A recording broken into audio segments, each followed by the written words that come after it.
What's up, everyone? Today we're going to be talking about why your mom sells more graphic novels than Marvel. How are you doing today, everyone? Alright, let's see. Here we go. Welcome to the show. Welcome to Draw and Talk. We're going to be starting just 15 minutes earlier today because I did a show last night.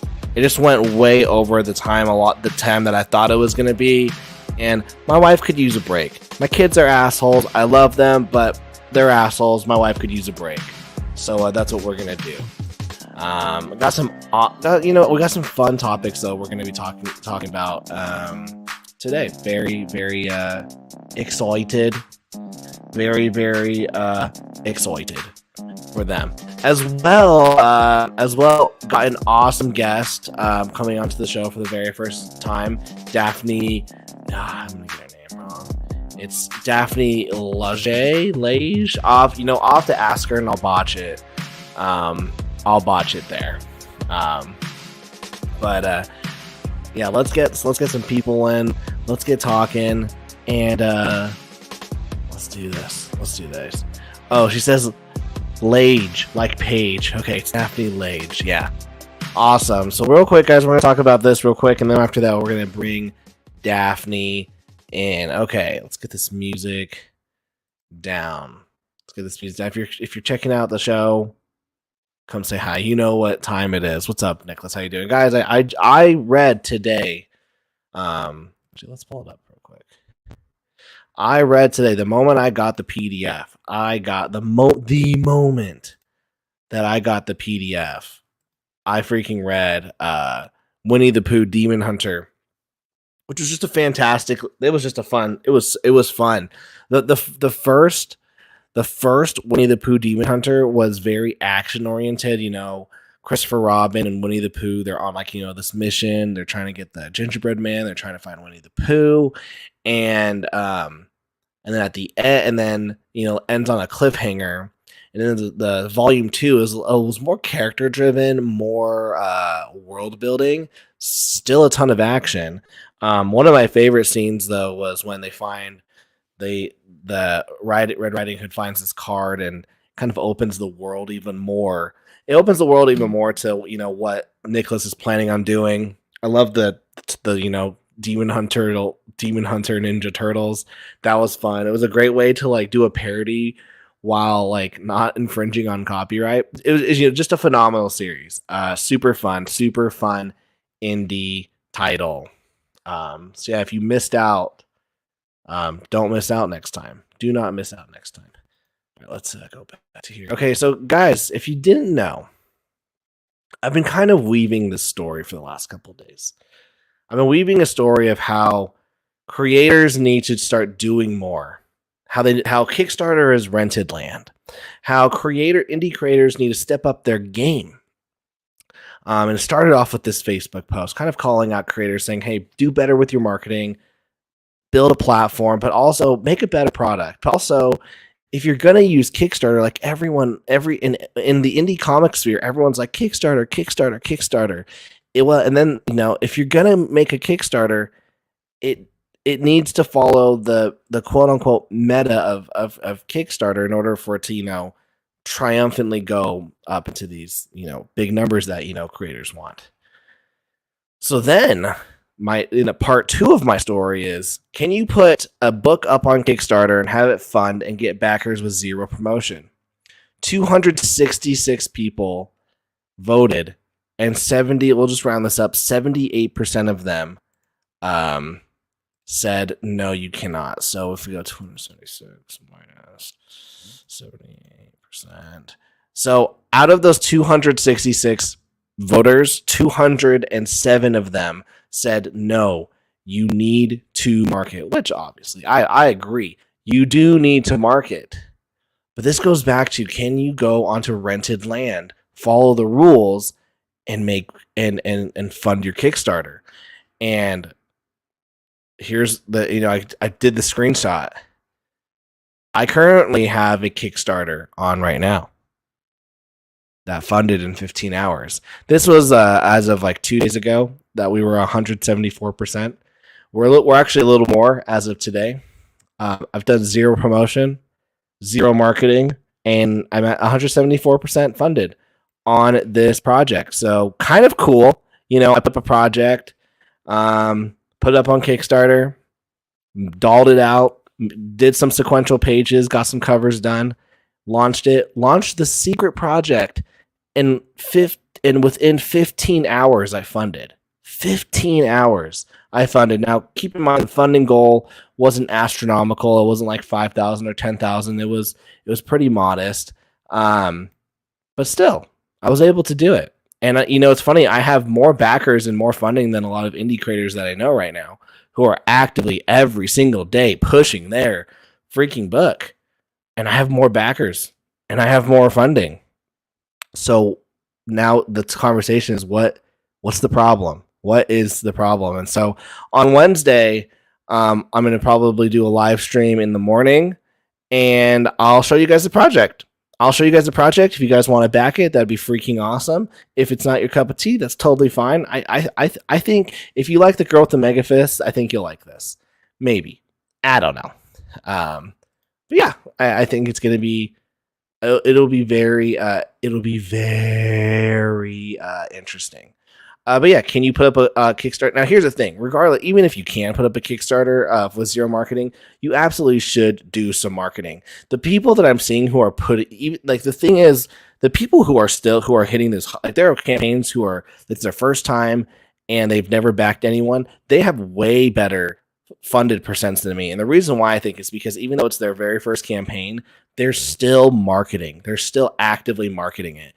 For me, I just threw it up and I just prayed for the best. And so it's like, can you throw it up and pray for the best and get it funded? Absolutely. But if you do want to make more than just, pray for the best, you need to actively be pushing your project. I need to change this, by the way. We are not live on Kickstarter anymore.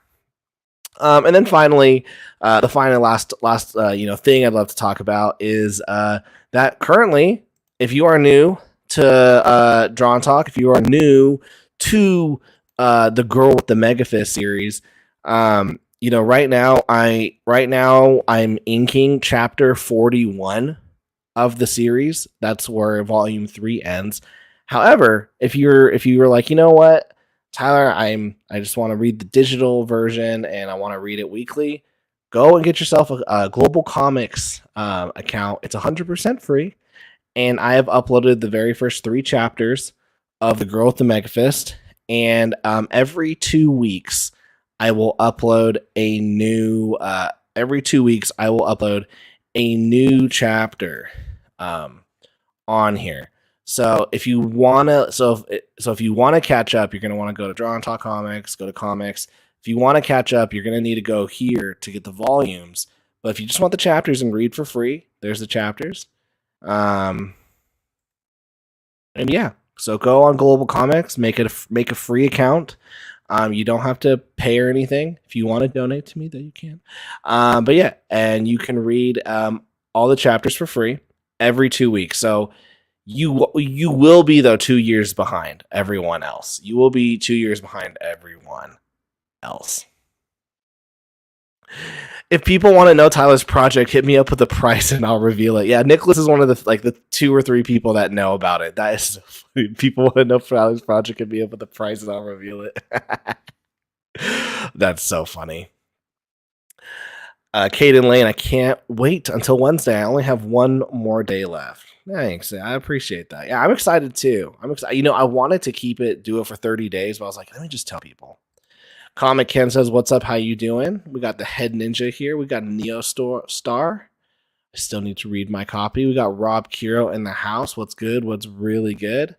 All right. If you're chilling in the back, say hi. I got like $5. What will that get me? The first few letters. That is hilarious. Okay. All right, so guys, there we go. Girl with the Mega Fist chapters. I'm finishing up the inks this week on Girl with the Mega Fist Volume 3. Guys, I cannot tell you how excited I am to just be done with this. Like it's the production on this book has been so hard, and I blame my son. I blame my baby's supposed to be asleep right now. He's downstairs right now, just being an absolute feral goose. But then I'm super excited because once I'm finished with this, I'm gonna get the cover for Volume 4, and I'm gonna start working on that. And then we'll hopefully do a Kickstarter for Girl with the Mega Fist Volume 4. Hopefully August. Let's see, May, June, July, August. That's in 4 months. Okay, maybe August or September. Maybe that's what we'll do. August or September. We'll see. August or September. All right. Oh, real quick. This is what I want to end on. So I was looking through Kickstarter. I was looking through Astro. So look at this. Astro Witch #1, an erotic superhero comic series. This is not mine. Oh, look, it just got a backer. Look at this. Indie comic series. It's zero backed, first created. This is their very first book. Now it's got TNA, it's got great art. I thought this was so cool. Mind the potential pornography. Okay, but I thought this was so cool. I'm like, I need to figure out how to do this. So it's for their story section, instead of writing it out and typing it, this is what they did. Hey, my name is Luna Dominguez. I'm popular online. I stream games and other stuff. Okay, skip. One day I was really bored, so I went on a date with a fan. He turned out to be kind of cute and not a total creep. Skip. And just when my day was going from good to great, they showed up. Suddenly, I'm not me anymore. I'm the Astro Witch, a cosmic deity with amazing powers and relentless enemies. And that was it. It's that. It's kind of like a trailer for their book, and it basically gives you all that you need to know. Tyler, that's Bad Bug Media. It's not their first book. It's number 20 or something. Fair, damn it.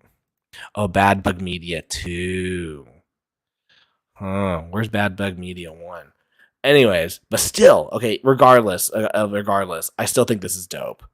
I still think this is super dope. This kind of trailer-esque way of giving you the plot of the story. I thought that was awesome. How you doing? Welcome. It's been a while. Hope you're doing okay. All right, guys. Enough of this. Today we're going to be talking, or I'm going to bring in Daphne right now. And guys, we're going to be talking. Let me actually get her in. Today we're going to be talking about why your mom can sell more comics than Marvel can. We're going to be talking about Dysentery, which I find very interesting. And then we're going to end the show with talking Ego Raven, which is Daphne's current Kickstarter. Link in the description. I'll throw the link in the chat. And while we talk about her Kickstarter, we will be playing a game of Battleship. Now, currently, I am 1 for 1 on Battleship this year. I destroyed Larry, and so we'll see how Daphne does. Daphne also gets to be in this. I don't want to say shelf. This crew of I think I've only had max maybe 5 women on the show. So she it's not like I don't want women on the show. They just don't come on the show or ask. So Daphne is going to be part of the female royalty that she's like a rare Pokemon. We don't see them very often, but when they show up, we treat them with respect. So with all being said, Daphne, welcome to Draw. Hello. I'm a shiny. I love I love that you and JD have your guys' own setups. Yeah. Well, that's because we have separate, his office is in the basement, mine is upstairs, and we get to do our own. He needs to work on his. Well, you see, that's getting him to do anything is tough enough, That's so funny. He just throws stuff behind him. Me, when I redid my office, I redid everything specifically to be aesthetic on camera. You had the webcam up and you're sit down. Okay, yes, move this. That's exactly what I was doing. Yeah. That's so funny. I like Daphne's headset. Okay, guys, chill with the compliments. All right. Flattery gets you everywhere. This is from Rob Curo. We love All right. Rob Curo here. So it's one of the biggest reason how manga is basically stomping our industry is manga and anime both promote each other. Manga's great. Watch the anime adaptation. Oh, it's nice to see the manga behind it. That's true. I've talked about Yeah. this a bunch, guys. There's Yeah. no synergy. There Um, really isn't. I mean, it's like if you watch a Marvel movie, and you're interested in the comic, there's no direct relation between the two. None. Yeah. So Daphne, tell Yes. everyone welcome to the show. Tell Hello. everyone who you are, what you're about. I think I joked the other night. I was just like, I'm having Daphne on. She's kind of a A bitch. bitch. Um, Yeah, I heard that. I heard that, but it's all good. It's all good. If I you're said, for those who don't know, Daphne did a show called The Raging 2. yeah, You guys like people are like Tyler's mean. I'm like, I don't know. If you guys watch The Raging 2, like they're right. pretty mean. Well, I mean, it's like I like to think I'm mean to the benefit of everybody because it's like, sometimes you just have to say things the way you need them so that people can understand that it's like, look, you're not special. You're not, it's like you're not, exclusive to any of the rules that pop up here that's been popping up for years. So it's like, just make it easy for yourself. Yeah, it's it's funny is like that post I did the other day on that group, like it just went Yeah. pfft, and people were like, "You're mean," and then I was like, Yeah. "Did you see Daphne's comments underneath, like in Right. JD's? She was like in all caps." Yeah. No, yeah, no. It's like I actually did I'm in the process of making kind of like not a response video You can make a to your response video. post, but more like a response to the people responding. So Gotcha. yeah, if you want a little bit of mean, yeah, maybe. You and Nita can bring Yeah. in the slice. I love that Nita Yeah. will like be like, we'll vape and then be like, Right. "Dude, you're a bitch," and you're like, "Dang." Yeah. So Yeah. tell us, like, how long have you been making comics? What are your comics? And then, Right. like, tell us about Raging 2 and, Sure. why do you do all this? Why do you Oh, suffer? yes. Well, I have nowhere else to go. My name is Daphne Lage, and I'm a cartoonist, illustrator, and comic book artist from New York. I have been self-publishing comics since 1992, so I'll let everybody else do the math on Damn, that. guys, I wasn't even born. I wasn't even born. Yeah, I've been doing this for a bit, and I am known for the furry fantasy adventure Tall Tales. This is the main book that got me on this path of insanity. And currently, I am also making my other book, Ego Raven, Heir of the First Unicorn, which is on Kickstarter right now. We could talk more about it later during Battleship, as Yeah. you said. And also, I am a co-host with Nita Lanning on the Rage Into the Vlogs show on the Indie Comics Network. We broadcast every Monday and Friday at 11 a.m. Although we did skip the episode this morning because, something came up, things happen, and it's like, look, we couldn't do the show, so that's it. You can read both my comics online at Tall Tales, TAILS online.com and egoworks.com, EGOWORKS. And also you can check out all my videos on how I make my comics here on YouTube at my channel at Daphne Lage, LAGE art. You do so you do so much. Yeah, I do. Do you get do you so like you've been making comics since 1992. I wasn't born. What's changed? What are some of the biggest changes that you've seen? Let's just Oh. like instead of like all the changes, let's just go Right. compare to like when you started to Mhm. like now. I think the main change that I've seen in terms of the audience is a lack of curiosity Mm. for books. Before, like back in the day, people would like be, oh, like, what is this? What is this? What is this? Tell me about it. And it's like, give me one of everything. It's like they were really excited to see like any type of comic. Like if you were doing a comic, they were like, oh my God, what are you doing? But nowadays it's like it just seems like unless it's vetted through a company that they know, like unless it's coming from Disney or Scholastic or something, like they're like, oh, I don't know about this. Mm-hmm. I don't know, like it's a tougher sell this time around. And no matter like it's just like there seems to be like a tougher wall to break through where in the past it used to be like there was a genuine like audience joy at seeing people creating. Yeah. That's so interesting. I like how you say Mhm. that. Like, there's a lack of curiosity. Yeah. Most people, most creators be like, "Oh, there's no like stands, there's no mark," but Right. like it's you can't really change that, but it's the consumers that have changed, Yes. and Yes, it's they the have. consumers have changed, and I Mhm. like that. It's the Yeah. curiosity. So at that Yeah. point, you have to go, okay, how do I get them curious? Right. And it's like, and and trying to figure that out is something that I'm always like looking up, and always like trying to like get bits and pieces everywhere, like whether it's, watching other creators or like just, just looking up the information. Just trying to get a sense of it's like, okay, so it's like if there's this wall I have to break through, how do I break through it? I mean, I was, watching, like watching your thing the other day, and I read the original post that, oh my God, people, it's like what really, really surprised me. I mean, it's like, look, the other day when you were on our show and you said that you hate creators so much, yeah, I can really see that Yeah, because it's like, I mean, it's like you're telling them like what's funny is that like marketing it's easy but it's not simple to implement no, because the it's information hasn't changed pretty much since marketing was invented. mhm.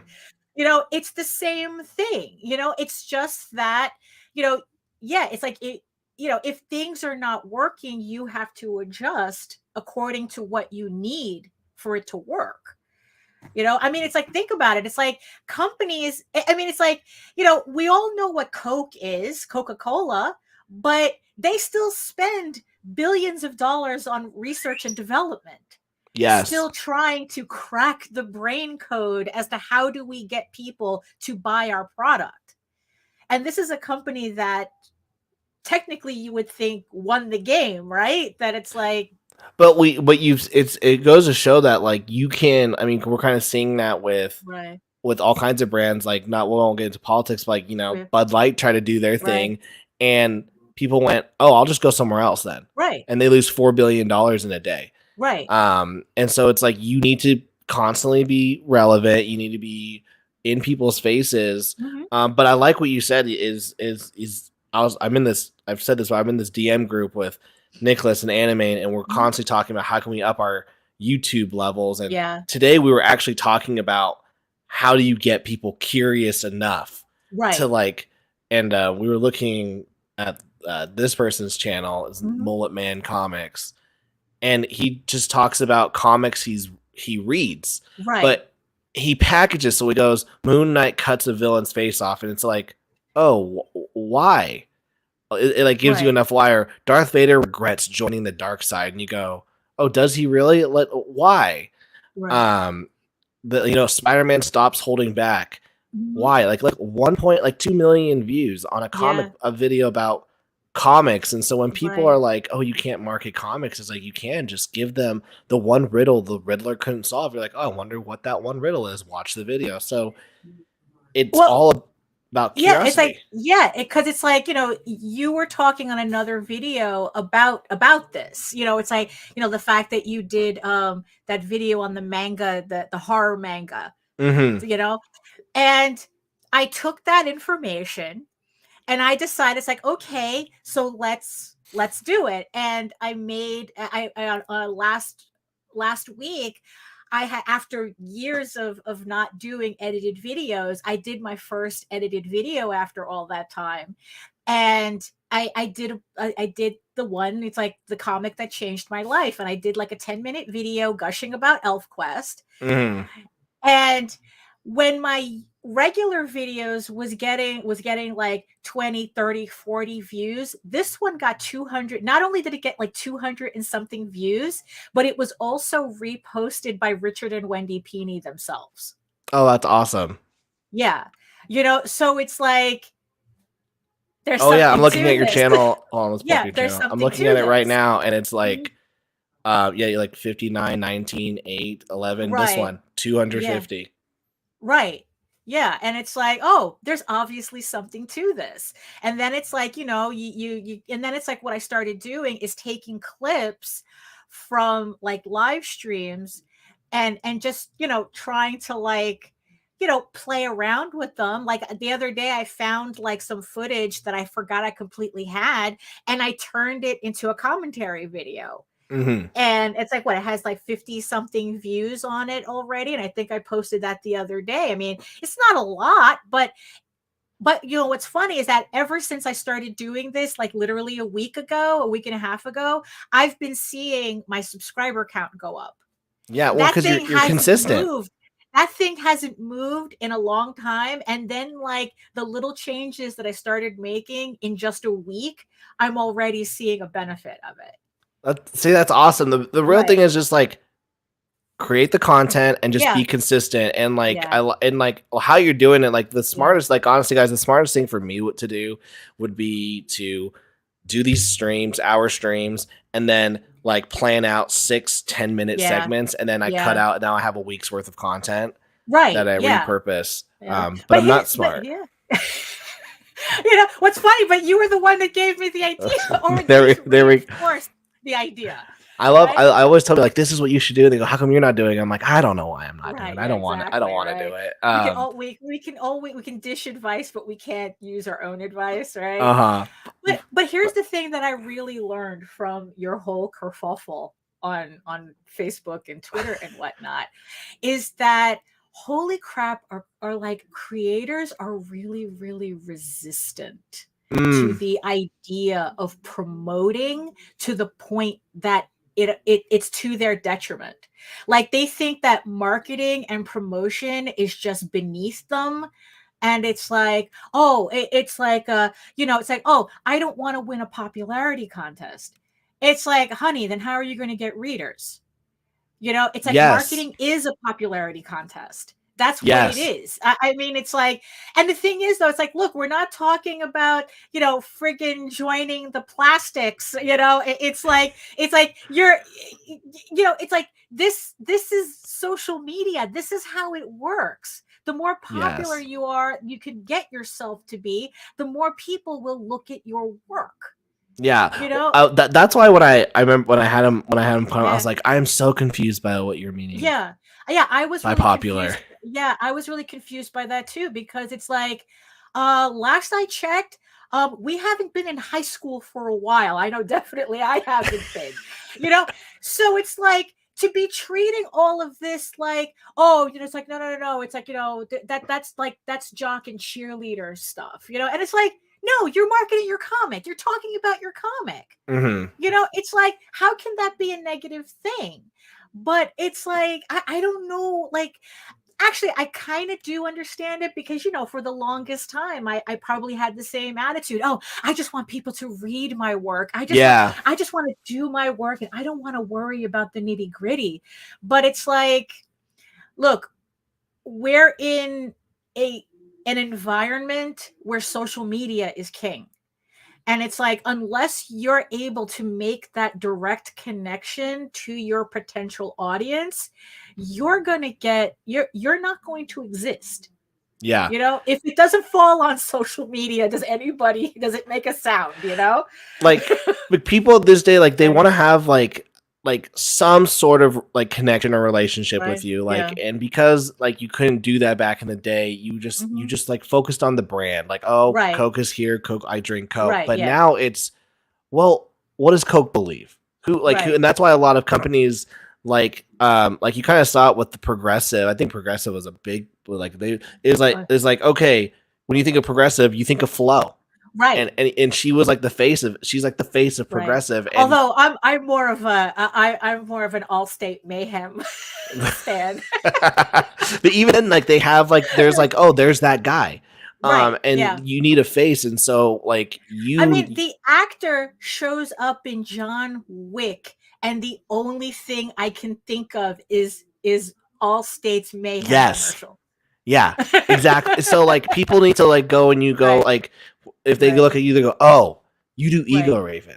Yeah. And then people go to me like, oh, you do Growth and Megafest, and Yeah, like that's exactly. you're the brand or you're Drawn Talk. So it's Mhm. like that you need to Right. become a brand and you're the face Yeah. of your brand. And if you Yeah. don't, someone said like, what do you do if you're introverted? I'm like, well, just do a faceless. You can do faceless. Like most of my videos, Mhm. I don't even show my face on my pre-recorded ones. Right. I have a I little mean, avatar. there's plenty. It's like, look, VTubers are all the rage right now.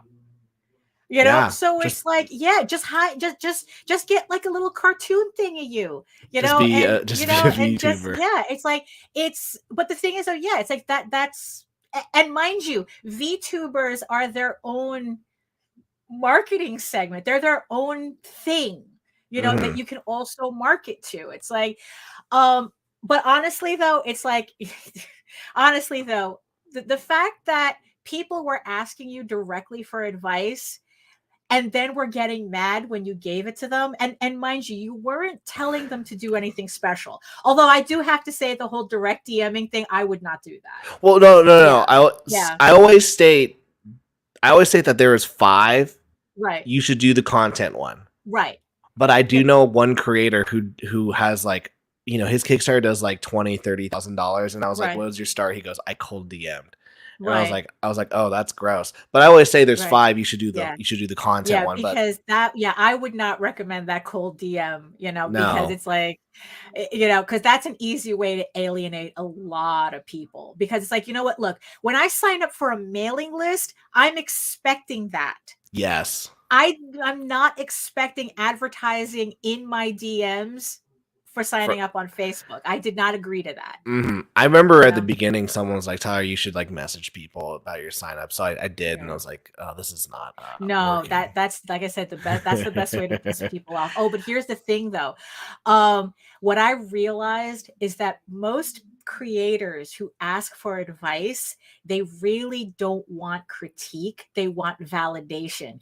They want Mm, you, but here's the thing though. They either want you to kind of like give them information that would give them an immediate result, or they want you to say it's okay to be a failure.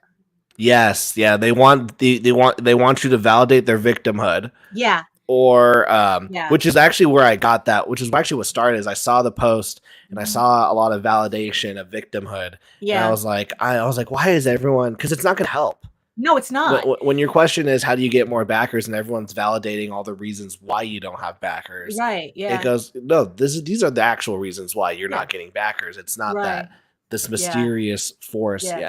Well, if you can blame everything, I mean, it's like, look, the algorithm, it's like, yes, there are certain times where a company like it happened on YouTube where they changed the algorithm to benefit like the large media companies that were coming in at the expense of all the smaller YouTuber channels, that was pretty much their bread and butter at the time. So I understand that. Like, yes, the algorithm can be turned against you, but the thing is though, it's like, on Kickstarter, it's like you can job the algorithm to an extent, but after that, you still have to do the work to get people to know who you are.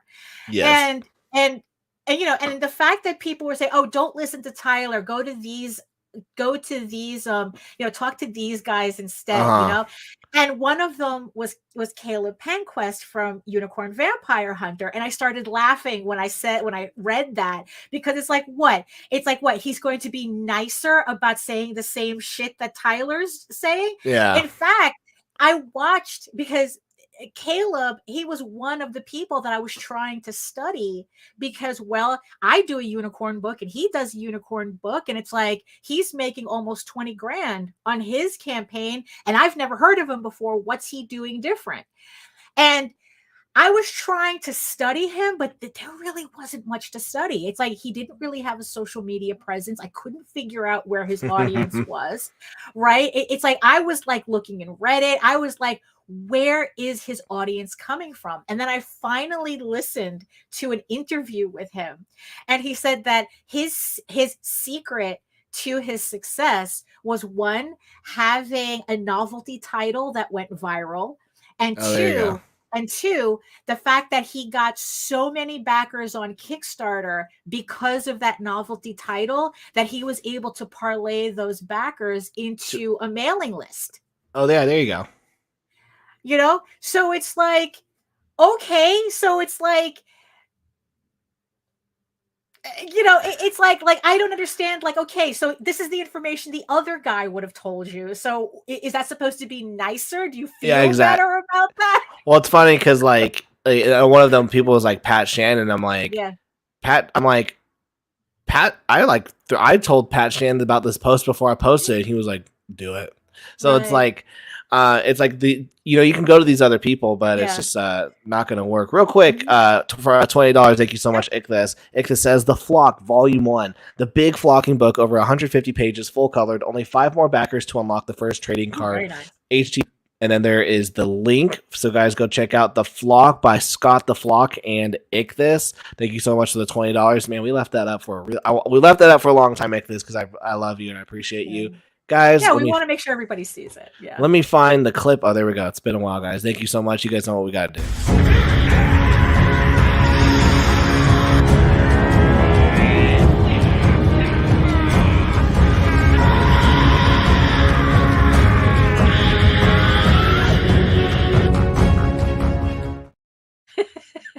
Go, guys. It is a war zone downstairs. I hear my wife fighting with a 9-month-old. So let's get this boat going. All right. So it's funny. I read this and it brought me. I had to talk to a coworker and be like, dude, is my math bad?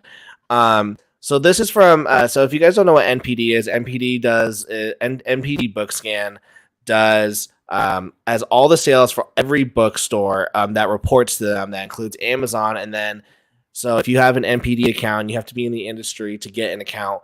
You can then basically look up any book and then see the sales of that book. And it's one time I tried using it, and one time I was using it and I was arguing with the creator, and I was like, no, trust me, this book sold more. And they go, well, how do you know? And I'm like, oh, like I can't, like, you're not supposed to share it because then you get in trouble, you can lose your account. So I was like, just you believe me because I'm smarter than you. I have an account. But then every single year they'll publish their finding. They'll publish all of them, and then this one particular writer on Comic Beat will do an analysis on all the comic books. And besides the usual manga and webtoon dominating, what's interesting though about comics is that the number one comic sold last year was Batman Year One, which came out forever ago. But then, which is even worse and almost kind of fulfilling, is this. Marvel Comics has by far the most baffling performance of any publisher. With a paltry 16,000 copies of a single book sold in the top 750, looking at the total list, they had a shade of 5,000 different titles on that list, but only 902,000 copies sold, making it an average of 186. And beware of averages. Exactly. Yeah. Well, I think I did this talking on a stream last week, saying that really the number's actually probably lower because there was probably 5 to 10 titles that did really, really well. Yeah. And that were the outliers that did really, really well, which means this is probably closer to anywhere between 80 to 100 copies sold. So congrats on your Kickstarter. You've sold more than Marvel. I've sold more than Marvel. That's nuts. It is because it's like so many people still hold them to a standard that I don't think is very deserved. No, they don't have it anymore. Right. But then again, that's why, but then again, those are the same people go, oh, that doesn't count because it's like, if you look at just, comic book stores, it's a much different story. It's like, yeah, if you only look at the data that makes you look good, sure. Yeah. Well, the thing is we don't even have data anymore from comic book stores. Comic-Con doesn't report, and it's like, that's like, why is that? It says, right. Meanwhile, Scholastic was able to move 42,000 copies of Miles Morales Shockwaves. And in fact, every Marvel licensee, Viz, Scholastic, Penguin Random House, and Abrams was able to sell more books than Marvel itself. So it's like Marvel isn't able to sell Yeah. their own books, but these other companies who license their IP, get licensed to their IP, are able to Right. sell more Well, but of their books. yeah, but but the thing is though, we're talking about publishing as a whole, because yeah, it's like you go to any local comic book shop and it's all Marvel and DC stuff. They don't have problems selling there. But if you're talking about publishing as a whole, Marvel doesn't even rate. It's Hmm. like, I mean, it's like, yeah, it's like I've sold more comics than Marvel Than did. Marvel. You know, when we're looking at numbers like that. Yeah. Um, well, even like these are the Western publishers. So Mhm. there are 1,891 Western publishers, Wow. Mhm. and these and only 14 of them had 1% or more share of the Right. pie. 40% Scholastic, Yeah. 10% Random House, and 8% HarperCollins. So like Right. these are the three. Like, Well, do you remember that lawsuit that came out like maybe about a year ago? And it was like I forgot who was getting sued. oh, Simon Schuster and Yeah, Penguin. Simon Schuster. And it turned out that like 90% of their catalog sold less than like 1,000 copies. Oh, that's so nice. It was 53,000 books sold less than 13 copies. Oh my goodness. Yeah, that is so nice of you to say that. Yeah, It was 53,000 books that they had published, had right. only sold 13 copies. And it's like it's like 13 copies. Like what is that? That's like beyond like a vanity. That's like what? It's like that who gets their book published to only sell 13 copies? I guess it's just to say that yeah, I got this published at this company. It has to be Correct. kind of like a resume padding or something. Well, like at my company, I think on average our average book will sell 800 to 1,000 copies. Mhm. Um you'll have like outliers every now and Right. then. But it's crazy because, well, we always have the authors. So like the numbers that you can tell it was from the author is always the pre-order number. Right. And like there are some times where our book is going to launch and I'll look at the pre-order number and go, wow, two. Like this is a banger. This is going to be a banger. Right. Yeah, I Um, know, right? and well, it's just crazy because I'll have these authors going, yo, how come I'm not getting more pre-orders? I'm like, dude, you don't know 10 people? Like, get me at least Yeah, 10. you would think, right? Yeah. It's like, gosh, it's like people, I think people get more relatives to support their Kickstarters. Exactly. So Right. clearly like book selling is it's clearly hard, and like Yeah. even at a professional level, Yeah. like Marvel, they're clearly not good at it. Or Uh they're not interested in it. that's true. Well, so that brings me actually to this my next point is that we're seeing HarperCollins, Scholastic. I think a big reason why they have such a big market share is these three companies, they don't do floppies. They do No, they graphic don't. novels. And then those graphic novels are able to get on shelves of stores like Walmart, Yeah, Target. exactly. Um, and it may go, okay, why are we still why are like mainstream comics, like I understand like indies doing floppies, Mhm. why are mainstream comic companies who are backed by these massive conglomerates, how come they're sticking to this outdated format of floppy comics? And then this kind came out in the news. Did you see this, to Siltree? Oh, yeah, the NFTs of comics. Yeah, but they're like not out NFTs because they said no Well, NFT, but I'm like, that's basically NFT just without yeah, saying NFT. right. I But mean, you it's like have fake digital scarcity. It's like, really? I mean, it's like, why would somebody make a comic to purposefully make it digitally scarce? If the whole idea is to get people to read, but then again, we're talking about they're probably catering to what they're hoping is another speculator market. yes, so that's the thing. It says creators own their own work and they own a piece of this company. Then premium, oversized, limited edition, single issues, and I'm like, that's not like Right. That's not like, and you have big names like Scott Snyder, James Tinian, Yeah, Joel because they're Jones, Jock. probably getting paid by this company to be, to be associated with it. Correct. And I'm just Yeah. like, guys, this is not it though. The Yeah. single issues. It's if you Right. really want to push the needle, but I think it's because they cater so much. They're catering so much to this. Where is it? Oh, I found it in this article, but it was like this kind of this collector mentality. Yeah. And Yeah. collectors mean limited, and limited means limited sales. Yeah. Limited sales. And then I thought this was funny. The digital, like, no NFT hustle, no But crypto hassle. that's exactly what it I'm like, guys, just if you want to do this, just like, Right. I'm personally like, I'm very pro NFT. I own an NFT. Okay. I lost a shit ton of money on an NFT. Congratulations. So I hate NFTs right now, but like, I'm very pro NFT. I love what NFTs could do in the future, but just say that, like, if you're gonna do this, just say you're gonna do an NFT. So I just felt like you have all these massive, awesome creators, and it's like they're not seeing that the problem isn't that, it's one, they're not selling, but why aren't they selling? Well, what are the top three doing? Their books are in different formats, Right. and you're still playing this limited edition single issue Right. Yeah. style book. It's like with the advent of digital media, right? How it became absolutely ridiculous for Disney to do the concept of the vault.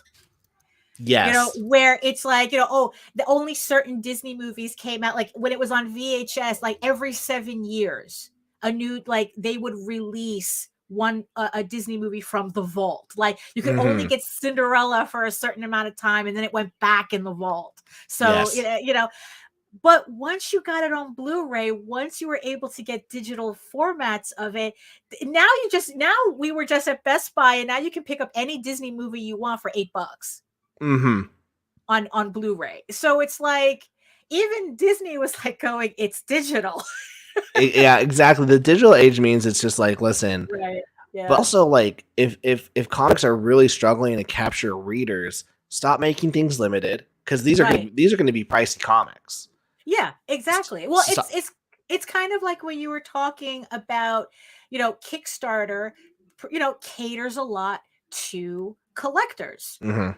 It's like with all of, it's like, look, I've interviewed a lot of creators, and they're creators who, it's like their entire business model is based on the variant covers that they make, and they're actually congratulated by the people who support them for their variant covers getting high grades at CGC. Yes. They're not reading the books. No. It's like, I mean, at that point, it's like, the interior of the comic itself is just tofu for the flavor cover. It's like, that's it. It's like, why, like, might as well just sell a book with blank pages. And I'm waiting for someone on Kickstarter to do this. Say, Yeah. I spent all the money on covers, so I don't have any interior pages, but you get more covers. Well, you see, here's I'm the waiting funny for thing. that. I think Tom Hutchinson might have done a variation of that, where he did a campaign for a 16-page comic, and he raised like $6,000 on that thing. Wow, because he's just like, yeah, guys, we're just doing 16 pages. Yeah, it's like 16 pages, and I think he had like 5 different variant covers. That is hilarious. We got Eric Canetti here. How you doing, Eric? Yeah. I think Eric's coming on next week, guys. So super excited for that. Right. Yeah. But and also the thing is too, is that, because of all this, because of like, it's like I'm going to experiment. You were talking about your experiment. Like, I'm going to experiment with something like that, near the end of the year, where I'm coming out with a 16-page short story that has a dopey title. There we go. And is kind of pseudo softcore porn. with 4 different with like the main cover and 4 different variant covers, and I'm gonna just see try what it happens. Out. Yeah. Well, Pat Shan has a comic coming out, I think, in a couple days. It's like, I summoned Cthulhu to fund my Kickstarter. Oh, there you go. You see, because it's like, yeah, it's like, look, if you're gonna have, it's like, look, if you want to test the waters, at least have fun with it, and Yes. and see what happens. Because honestly, it's like the funny thing about this experiment is that if it actually blows up, I have no idea what to do with that information. Because it's Well, like I it's don't have a second issue. well, you go at that point. You ask, do I do another one? Right. You ask yourself. You ask yourself if you're gonna do Right. another one. Well, Right. that's actually a great segue. So Yeah. I sent you a link to get into Battleship Oh, yes, yes. on Okay. Facebook. Okay. And real quick, guys, while she gets in, Sort it out. Yeah. here's Ego Raven, heir of the first unicorn, issue Unicorn. 6, and unicorn issue number 6 and catch up tier. And so the catch up tier is volume 1, but you can also get the PDFs on it as well. Now, Daphne, you do Yes. everything, writing, all Oh, the yeah, art, yeah. I coloring. do the only thing that I don't do is flatting. It just came a point where it's like that's It's such too a much work. tedious part of the process that it's like, okay, you know what? I gotta find somebody to do this. You did my idea, by the way. I had Yes. an idea to do this for my next campaign. Yeah, Like, I've create your seen own level, yeah. and it just gives you access to the Mhm. add-ons. I've seen I a love it. couple of people, yeah, I've seen plenty of people do it, and it's like, you know what? It's like, I don't know. It just seemed like something that worked. I mean, the only thing that it does, though, is that there is no standardizing your packing at all. You're gonna have to look at them each individually, Yeah, and yeah. but still, like, there's some people who might go, I want to back you on Kickstarter. I don't really Mhm. like this book, but you have something Right, else in your right. catalog that I want. Yeah, Um, yeah, so guys, so tell us. Well, are you in? yeah. Yeah. Well, it's like, yeah. Now I just have I have the two blocks. The like your Okay. side and my All right, hold side. on real quick. I'm gonna Right, because I want us to play, but I also want us. So here's the right. key, Daphne. The Yes. key to us playing this, Okay. because I'm gonna share my screen, is that you can't look at the StreamYard. Oh, okay. All right. So I Because have to so I'll just go on my page. Okay, so I'll just go. Well, I'll just look at the battleship thing. because if you Right. look at Okay. the StreamYard, you'll be able to win. I And was because I was wondering because I was watching when you were playing with Larry, and I was like going, "How is this thing supposed to work? I can see his ships right there." yeah, so the key Right. and then I'm gonna. Right. This is Okay. what I'm gonna So do. so so where I am swearing I am looking at just the battleship screen and not the StreamYard. You're good. All Right. right, so this is what. All right, so Right.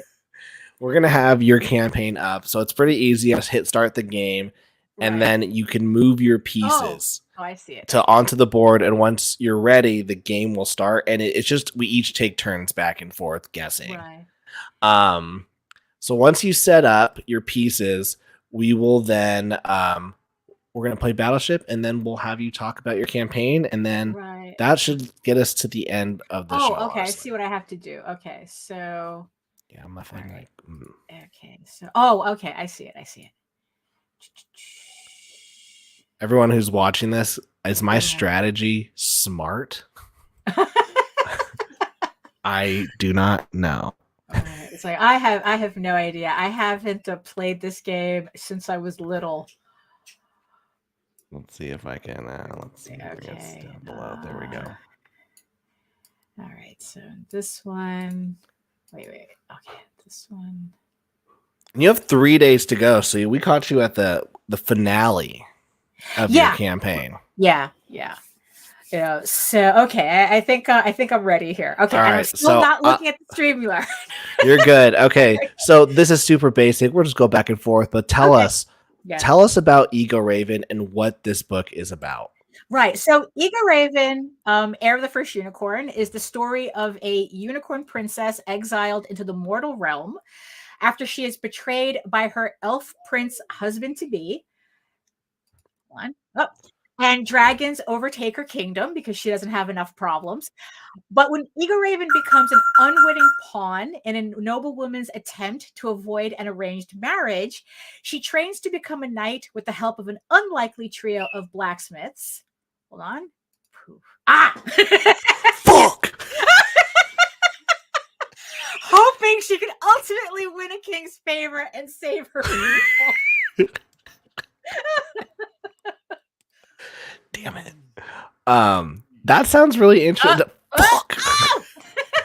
That sounds really interesting. And like, how long have you been doing this series? Because do you have 2 series? Yes, I have Eager Raven and I have Tall Tales.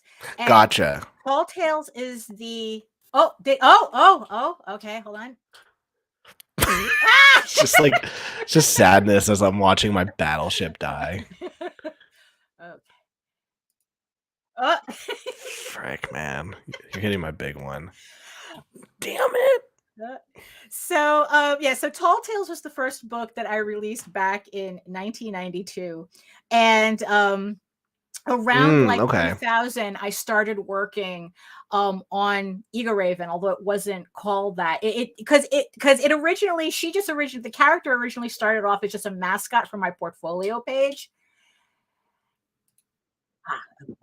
And but the longer I kind of noodled with the design, the more a story began to come together. Mm-hmm.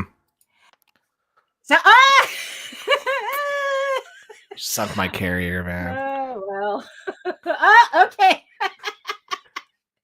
Let's see. How long does it typically? So if each one is like 24 pages, I'm guessing 32 pages. So each issue, this is a 15 issue series. That even though I was kind of futzing around with from 2000 to 2017, because this was my hobby book, mm-hmm. and I was just working on it and uploading it as I felt like it on my website. And when we went into lockdown, I decided that, you know what, I have to finally just make a decision on this book. Mm-hmm. And then that's when I really started to put it together. And finally, in like January 2021, I put the first issue out. So the series is 15 issues. The entire story is complete. And I currently have it. So I currently am up to issue 8 in production. So Oh, nice. yeah.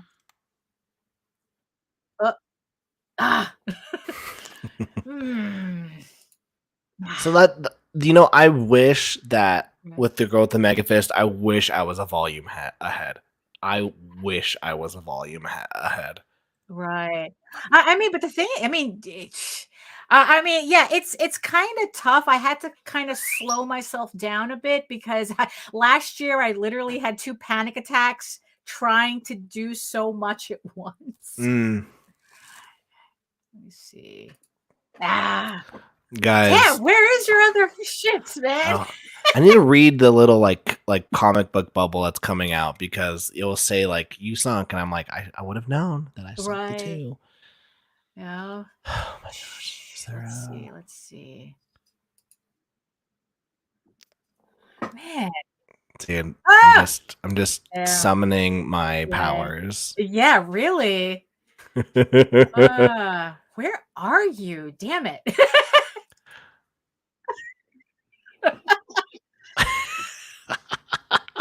Did you even put other ships on the board? Dude, I'm dodging these like Neo. Right. Yeah, for real. It's like,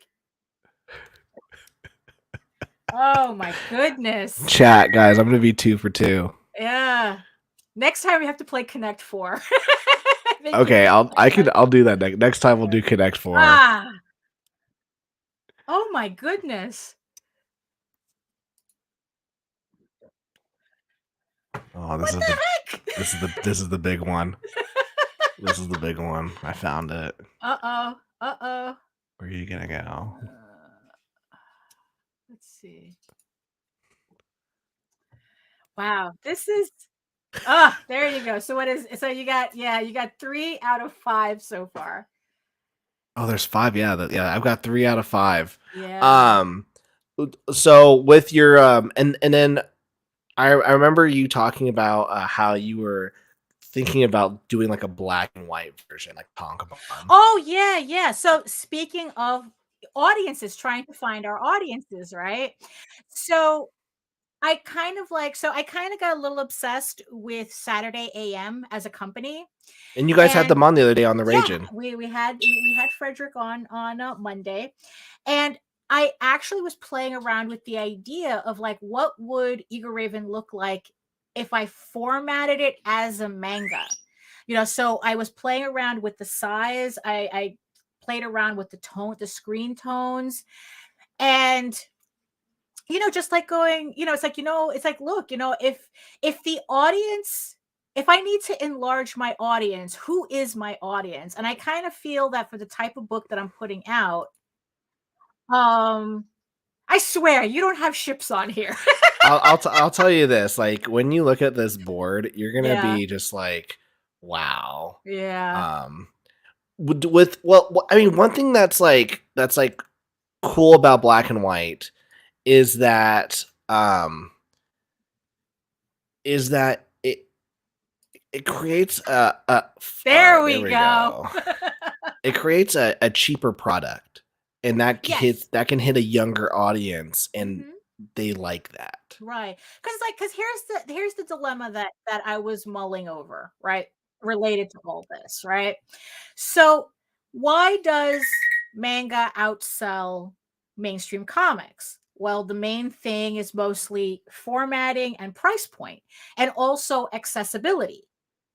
You can go to Walmart, you can go to, you don't have to. I mean, it's like another thing that's a barrier to buying comics on the regular is that people are like going, wait, I have to buy a comic 3 months in advance, you know?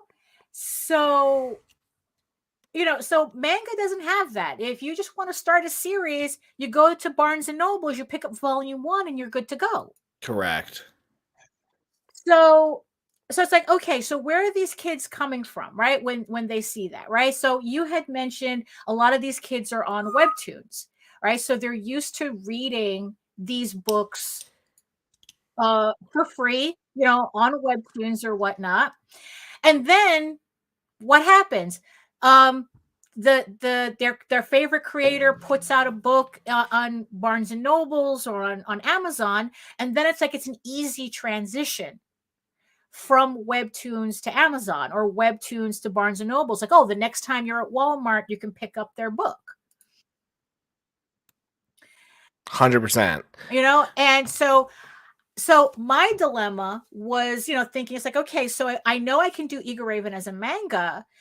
And it's like, okay, so I could put it up on webtoons. I mean, I've done it before. So it's just the formatting. I think now I'm better at realizing what the formatting is, because I also did a test format of Eagle Raven for webtoons. But my dilemma is that if I don't have access to that distribution model that has me on Amazon and at Target or Walmart or whatnot, then am I wasting my time putting my stuff on webtoons if That's I a cannot send the audience to a, mhm. they're not going to, because they're not going to spend $25 on a 128-page book when for $13 they can buy a 200-page manga. I'll tell you how you can do it. Okay. I'll tell you how you can do it, and Uh-huh. While you're destroying all I'm my ships. destroying you. Yeah. When you look at when I'll tell you this. You have like at some points Mhm. you have like completely surrounded my battleship and haven't hit it, but you've Oh, surrounded it. that was close. But what you do is you get your book on Amazon and you can Right. go through their print on demand, Mm, and then you can price it lower, and you might make a little less, but right. that's how you can get it. But outside of Webtoon, you can go on Medibang does the Shonen Jump app has their own indie version now, Uh-huh. Shueisha, Right. and you could upload your manga there, and there are people there getting millions of followers. Um, Wait, through on it, like shonen, like yes, yours will be next to like One Piece and stuff. It's like the oh, webtoon. It's like their version of Webtoon Canvas. right. Oh, is the game finished? Did you sink all my battleships? No, Now I there did. we go. But now you did. So like that's I where you look at StreamYard now. Hold on, I gotta look. yeah. I got where it's like. Okay, so I'm in the StreamYard now. So what is it? Oh, I see. You were I so close on see. all of them. Oh, But there's also there's like the Shueisha, there's Vogrit, there's right. voice.me, which has Mhm. millions of readers. Right. There's Global Comics. And so I think, because I was with you, I'm like do I, because I was spending like hours reformatting my chapters Right. Yeah. to um to webtoon style, and I was Mhm. talking with Nicholas Mueller. I'm like, is this even like worth it, dude? Right. Um, Yeah. Yeah. and I've kind of come to the conclusion it's not, and I'm gonna put it up on other places that have pages like mine, and you just Mhm. make it so you scroll them. They're used to that, Right. and then it's like, okay, then you can take them to your website, or you can take them over, like if they don't Right. trust your website, they can take you over to Amazon. Like my book is on Amazon, and I don't even look at it. They don't send you money until you've made like $100. But Right. Yeah. Yeah. I had like like 5 sales last month. Uh-huh. And I was like, oh, like I'm not even promoting it. Right. I did a free promotion on Amazon, and I was the #1 book in the manga section for a Right. week. And Amazon prints it, so you don't have to. There's nothing for you to ship. Yeah, Huh. exactly. And here's the thing, and like I'll show this because Okay. oh man, you guys are gonna see what I buy on Amazon. Um, and here's the thing, I haven't had the time to like figure out the formatting though, Right. because Mhm. so I only have it digital, and the Right. formatting was really difficult for me, and it's just I just need to sit down. But my friend Tim Lim and them, they figured it out for Common America. Right. And I was talking with Tim on the phone. He goes, dude, I think I figured it out. Right. And I go, oh, and he showed me how to do it. So it's like, I know how to do it. And I just need the time to sit down and do it. But Oof. they have now their Common America version. And it has a bunch. The thing that sucks for comics, you have to have all this white space. Right. And so it's like, is it the most aesthetic? You either have to have all the white space, or it has to go all the Full way. bleed. But then you Right. have to keep all your lettering in the middle. So it's like, it's super tedious, and it's like, how much time do you want to put into Right. it? But they, because of this, they're now reaching Right. their Japanese audience is now buying their book through Amazon, Right. because Yeah, they print on because yeah. demand. Well, because I mean, it's like yeah, because in the end, it's like the real issue is accessibility. Yes. It's like Kickstarter is not accessible. I mean, look, not for nothing. I'm not dissing, Kickstarter. I mean, it's like I probably wouldn't have decided to do my book if it was like this if it wasn't for Kickstarter to make it easier for me to do it. Mhm. Like kind of like, it kind of gives you that easy win. And here's the thing though. And here's the thing. The reason why I voted yes, because I voted yes on your poll that can you do no marketing whatsoever and still fund on Kickstarter? Because that's exactly what I did with my first book. Oh, there you go. It's like I put out my very first Kickstarter was a sketchbook. Now, up until that point, I haven't been to conventions. I hadn't really been doing anything, and I put up a sketchbook, and it's like, okay, what could I reasonably raise on a sketchbook from somebody that and I think on Kickstarter you could only put a $500 minimum. Yeah. So that's what I did. It's like, okay, let's see what happens.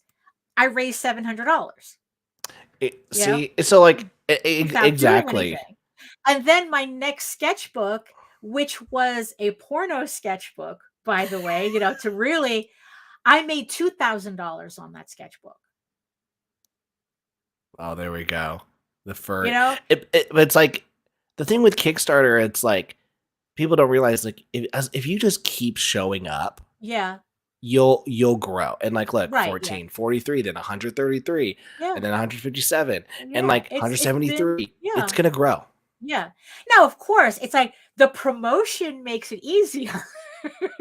Yeah. I mean, it's like, yeah, is it tedious? Is it, it's like, would we rather do other things? Yes. But the thing is, though, there is a correlation. The more you talk about your book, the more, you're showing people. Like, here's the thing. I think like the biggest aha moment that I had was realizing that every YouTube video that I do, every stream that I do is an infomercial for my work. Yes. And Yes. that was the aha moment that I had.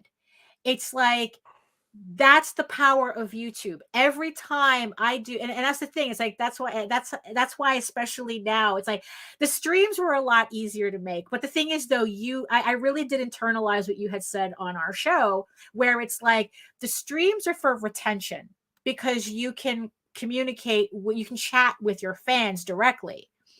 But with the short videos, that's your bait. That's how you get people to come in. And like I said, I started doing those short videos again, and my subscriber count has been going up since I started redoing that a week and a half ago. So like right here, this is just in the last 7 days. These are my top 10 videos that are getting views. Yeah. So you have, this was a live show that I did last week. The live show I did the other day, but then so like these three are my most recently published videos. Then I have one that I did in December of 2021 that got 163 views just in the last week. Yeah. Prank Comics at Home. I did that one in January of 2020. So 3 years ago, it got 162 views this week. Do Not Read Demon Slayer, 2021, 2022, 2018. So it's like, oh yeah, my oldest, it's like my most popular video is from 6 years ago. So and it has 19,000 views. So that's the thing. Like, as long as like this is my 50, but like this has gone to, this was in 2021. I guess my point is exactly what you're saying. It's like, as long as you're consistent, you're building a catalog of videos that you're like, oh, I only got 30 views this week, but you might get 30 views every month forever. Yeah, exactly. And it will just grow. And that's just, it's just forever people seeing your work forever. That's like look, I have people who say that they're subscribed to me and they still get recommended my older videos. Yes, because they'll live in the algorithm. Like, that's what I'm saying. Like, I always say, like, don't, the algorithm, like, no, is the algorithm's going to push out content that the audience wants. Clearly your old videos, if it has 19,000 views, people like that. The algorithm's going to keep pushing. And here's the funny thing too. What succeeds on YouTube has not changed since the advent of YouTube. Yes. It's like it has to be, it's like, know your niche, really, like, take advantage of your niche, right? You what is it? It's like you have to be either entertaining or educational. Either way, you have to, you need to give value to your viewers. 100%. If you're so in one of those two forms. Right. And that hasn't changed in the decades that, I mean, I don't know how long YouTube has existed, but that information hasn't changed. So it's like, they can play around with the algorithm, to benefit like NBC or whatnot. But what makes videos move out in the algorithm has not changed. Just know the audience you're catering to, you're making videos for. And are you educational or are you entertaining? Entertaining, or both? It's like, and that's also the thing too. It's like, I resisted the idea that we're in the entertainment business. Well, a lot of people, but we are in the entertainment business, and your goal is to entertain, and at the end of the day, how you entertain people, you're gonna have to figure that out. Right. Daphne, my wife's in the shower, and so I'm now on baby duty, and my kid sucks. No, there we go. my kid sucks. So I could talk to you though for hours. And you I know, love it just means I can come back again and you know, try. We'll play absolutely. Connect Four. There we go. All right, we'll play Connect Four. So right Or, now yeah. I'm 2 for 2 on Battleship, but how am I on Yes. Connect Four? We'll find. Right. Yeah. I played a couple of streams ago. I played like a bot on Connect Mhm. Four, and I put it on expert. I could not win. Right. Like I was getting schooled. So you might Right. I don't know. school me. I do like Battleship though. That so we'll play Battleship. There we again. go. Daphne, where can people find you? Oh yes. So everybody, you can find me over at my main portfolio site at egoworks.com, EGOWORKS. That's where I have all my links to all of my social media sites, but I mostly post to Facebook because that's where my main audience is at. If you're interested in seeing sketches and current work in progress and any live updates of what I'm up to. And you can also find me here on YouTube at my channel at Daphne Lage, Lage Art. And also you can find me on the Indie Comics Network every Monday and Friday, being mean with Nita. I love the raging too. I do love the raging too. It's like, look, I'm not mean. I like to, it's like I just like being blunt because I want to see everybody succeed. That's what I went on a creator's show that and last night, and he was like, "Why'd you make that mean post?" I was like, "I didn't make a mean post. They're all whiner babies." Yes. And I was like, Yes. I'm being Right. so kind and loving for Yeah. even posting this. Yeah, it's like because people, the creators got to get over themselves. It's like, look, you're not special. You're not snowflakes. Your shit's not original. Which means that the rules do apply to you, and you can use them to get ahead because it means that you're not exempt from anything. Yes, exactly. You're not special. Yes, I love it. You're always like, you're not special. You're not special. So guys, we're gonna end the show with, guys, you're not special. You're not special. And guys, go check out Ego Raven on Kickstarter. 3 days left. Go pick up either Volume 1, Issue 6, the digital tier, physical tier. Everything. There's everything there. Just everything. Or you know what? Just get the add-on section. Yeah, you can even pick up Tall Tales if you missed any of those campaigns as well. Everything is there. There we go. It's less pressure means you do what you want. Exactly. All right, guys. Thank you guys so much for the show. Everybody. See you guys on Wednesday, where I will unveil the secret project I've been working on. I'm really dying to see what this is. I'll show you. I'll show you after this. I'll show you right now. Right. All right, guys. Peace out.